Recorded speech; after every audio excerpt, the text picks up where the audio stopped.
Hello, everyone. My name is Kirill. Today, the majority of Ukrainian, European, and Russian mass media were filled with slogans about Ukraine being a great ally of Russia with the help of Erdogan.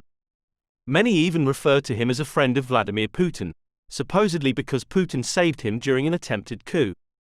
Well, Erdogan is our favorite, and from a resort perspective, our strategically unique advantage. He returned the banned in Russia militants to Zelensky, specifically the leaders of Azov. These guys have, to put it mildly, a specific reputation. Of course, the Kremlin expressed deep concern. Let me share a brief excerpt from Peskov's statement.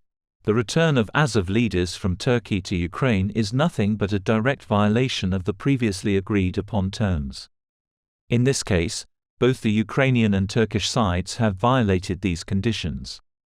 We were not informed about this. Actually, you can listen to Peskov's full statement on my Telegram channel. There is a link in the description and a QR code in the top right corner. Go to whatever method is convenient for you. I want to bring my thoughts to those of my viewers who have been watching me since way back there in the 13th or 14th and certainly there in the 15th and 16th years. My position on Turkey and on this whole issue is the same, consequential, consistent, whatever you want to call it. Generally speaking, I believe that after what happened in the autumn of 2015 with Oleg Peshkov and his, let's say, second crew member, what happened with the shooting down of the Su-24 jet completely nullified any questions, opinions and disagreements about Turkey among most people who are very smart and, most importantly, not without conscience. But I am speaking about Russian people, of course. A great number of Russian citizens and other people to whom these things may not be quite close, have been to all these all-inclusive resorts. Because it is different. Because it is cheap, don't you understand? And that's it. We have to separate this. That's it. There's a lot of this and a long list like that. So I personally think that after what Turkey has done, everything has finally become clear.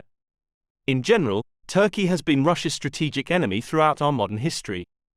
Therefore, when Turkey makes some unfriendly step, some unfriendly gesture, once again giving some agreements, well, this is ridiculous.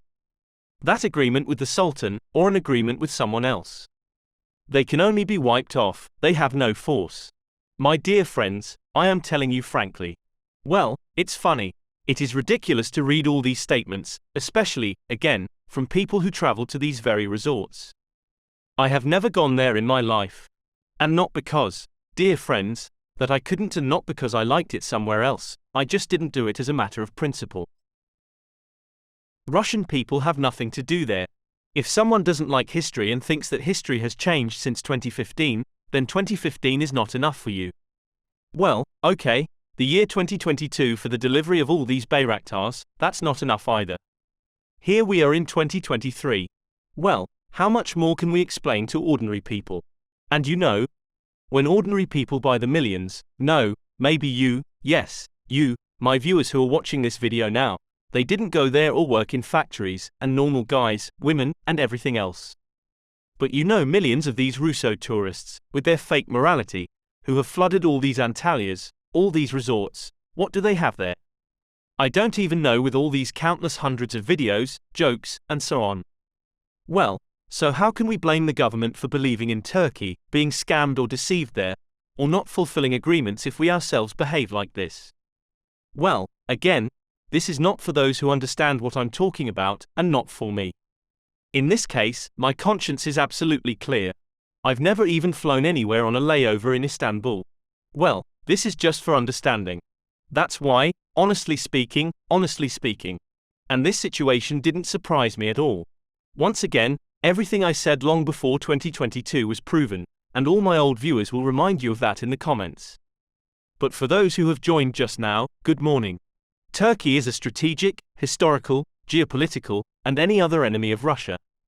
The fact that some goods, tomatoes, and so on are now being transported through Turkey only means that the Turks are making money from it, and it's beneficial for us to buy through Turkey, nothing more, nothing more. It's all about trade and monetary relations, not about going there for vacation. Well, again, let's not confuse relations with a prostitute and what is called a trip to a woman's home for a vacation. These are probably different things. Well, not everyone understands that, for many people, these things are very distant. In this case, the situation has not surprised me at all. I even thought that maybe it's not worth making this video. Well, just in case, I stated my position. So there's no need to blame the authorities for not being much better themselves. All these stories, blaming Medvedchuk, right? How many people are actually involved? Again, among you, those who are watching me right now, are there people with an alternative point of view? But how many are willing to abandon their family, friends, relatives, and, so to speak, side with Mother Russia?